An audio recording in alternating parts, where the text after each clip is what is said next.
BRS BJP రెండు ఒక్కటేనన్నారు మంత్రి శ్రీధర్ బాబు. ఏ party ఎవరితో కలిసున్నారో తేల్చుకుందామన్నారు. పార్లమెంట్ ఎన్నికల్లోనే బీఆర్ఎస్ బీజేపీ పార్టీల దోస్తీ తెలిసిందన్నారు.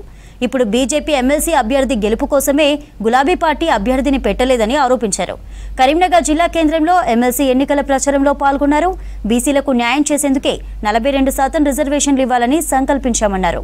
అధికారంలోకి రాగానే 10,000 టీచర్ పోస్టుల భర్తీ చేశామన్నారు శ్రీధర్ బాబు.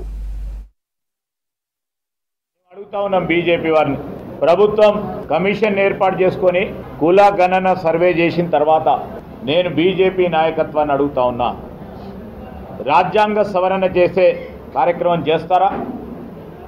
బలహీన వర్గాలకు న్యాయం చేసే కార్యక్రమాన్ని మొదలు పెడతారా? రాజ్యాంగ సవరణ చేసి మా రాష్ట్ర ప్రభుత్వం ప్రతిపాదిస్తూ ఉన్న ఈ రిజర్వేషన్ ప్రక్రియ 50% మించరాదని, అదైతే రాజ్యాంగ పరంగా ఉన్న ఇబ్బందిని తొలగించే కార్యక్రమం చేస్తారా? స్పష్టంగా చెప్పాల్సిన అవసరం ఉంది, ధర్మం ఉందని మేము అడుగుతా ఉన్నాం. అవన్నీ ఏం మాట్లాడకుండా ఈరోజు ఒక సంకల్పంతో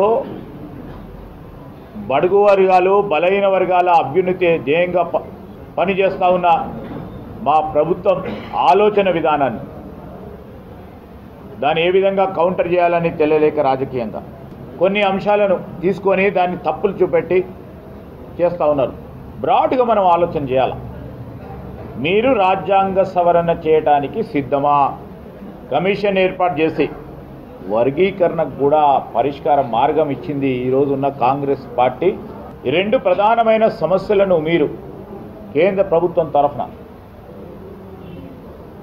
మీరు ఏ నిర్ణయం తీసుకోబోతారో చెప్పాల్సిన అవసరం ఉంది, ధర్మం మీ పైన ఉంది.